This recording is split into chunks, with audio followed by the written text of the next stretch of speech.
सर्दियों के मौसम में हार्ट अटैक की जो समस्या है काफ़ी बढ़ जाती है। हार्ट के जो मरीज हैं उनको कई सारी दिक्कतें होती हैं। किस तरह से वो अपनी जीवन शैली में बदलाव करके इन चीज़ों से छुटकारा पा सकते हैं? हमारे साथ बातचीत करने के लिए बीके सरकारी हॉस्पिटल के हार्ट स्पेशलिस्ट हैं डॉक्टर गुंजन गर्ग। डॉक्टर साहब, किस तरह से सर्दियों में हार्ट अटैक की जो ये समस्या है ये आमतौर से बढ़ी रही है?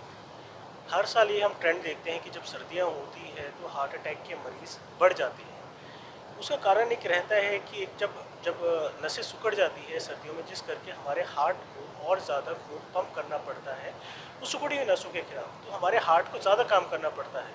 तो जिनकी पहले से हार्ट की समस्या है तो उनके ऊपर जब और ज़्यादा प्रेशर डल जाता है तो एकदम से हार्ट अटैक आने के चांसेस रहते हैं। ये कई बार लोगों को पता भी नहीं होता और सडनली हार्ट अटैक आता है, या कुछ लोग होते हैं जो काफ़ी टाइम से इग्नोर करते आते हैं इन प्रॉब्लम को और सडनली वो हार्ट अटैक के शिकार हो जाते हैं। तो मैं आप सबको यही निवेदन करूंगा कि आप अपने हार्ट अटैक के या कोई भी चेस्ट पेन हो उसको नज़रअंदाज मत करें और एक कार्डियोलॉजिस्ट को इमीडिएटली दिखाएं अगर आपको चेस्ट पेन हो रहा है, क्योंकि आपको हार्ट अटैक आने के चांसेस सर्दियों में बढ़ जाएंगे। सर्दियों में किस तरह से चांसेस होते हैं, किस तरह के लक्षण होते हैं सर्दियों में? लक्षण हमेशा हार्ट अटैक के शुरू से सेम ही रहते हैं, जैसे छाती में दर्द होना, छाती का दर्द बाजू में जाना या जबड़े में जाना, अत्यधिक एकदम से पसीना आना, या फिर एकदम से सांस लेने में दिक्कत हो जाना।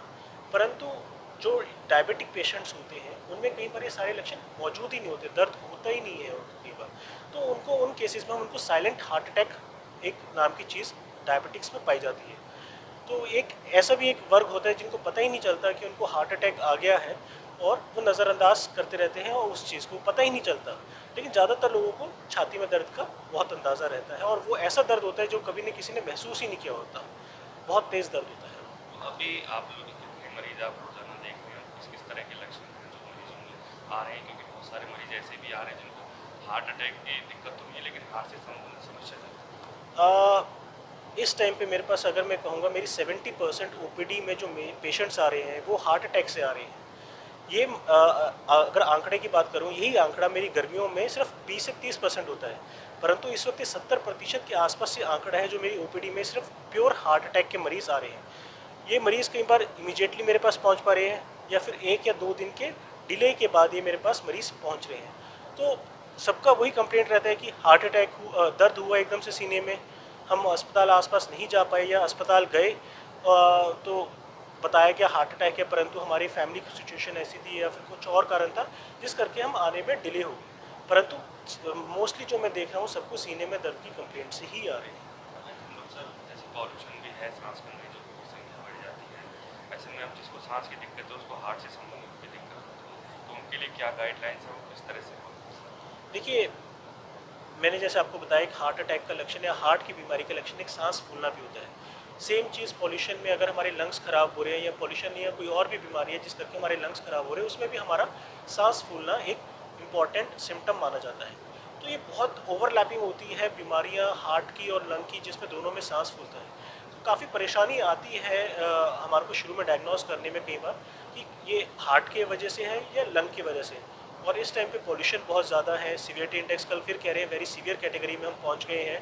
तो ऐसे में हार्ट अटैक के चांसेस बढ़ जाते हैं क्योंकि ऑक्सीजन की मात्रा हमारे शरीर में कम जा रही है और वही हमारे हार्ट को बहुत ज़्यादा काम करना पड़ रहा है बाकी हमारे शरीर में खून और ऑक्सीजन पहुँचाने के लिए। तो हार्ट अटैक के चांसेस पॉल्यूशन में या वेरी सीवियर इंडेक्स जैसे पहुँच गए उसमें चांसेस ज़्यादा बढ़ जाते हैं। और जिनको लंग्स की ऑलरेडी बीमारी है उनमें और ज़्यादा ये खतरा बढ़ जाता है। तो मैं आपको ये सब सलाह दूंगा कि आप एक स्मोकिंग छोड़ दीजिए, क्योंकि smoking itself is a very high risk factor for heart attacks.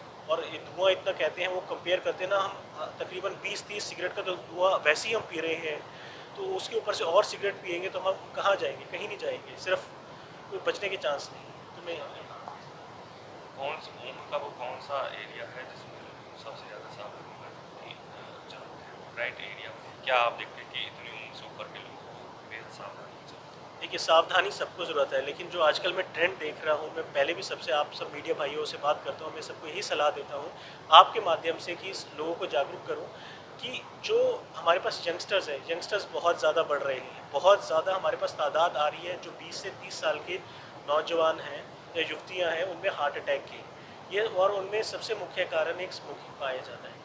कहते हैं ना कि बचपन में अगर जो आदत पड़ जाती है वो ज़िंदगी भर रहती है। तो मेरे ख्याल से एक ये सबसे एक हमारे इम्पॉर्टेंट एज ग्रुप है जिनको हमारे को एजुकेट करना है, क्योंकि क्योंकि इन्होंने एक लंबा दौड़ना है और इनको अगर हम एजुकेट कर पाएंगे तो आगे जाके ये सब हार्ट की बीमारियाँ कम हो पाएंगी।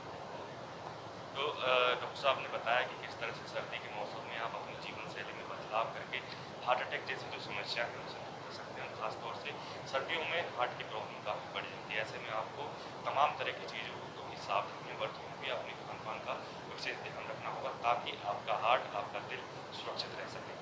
फरीदाबाद से भारत के लिए मैं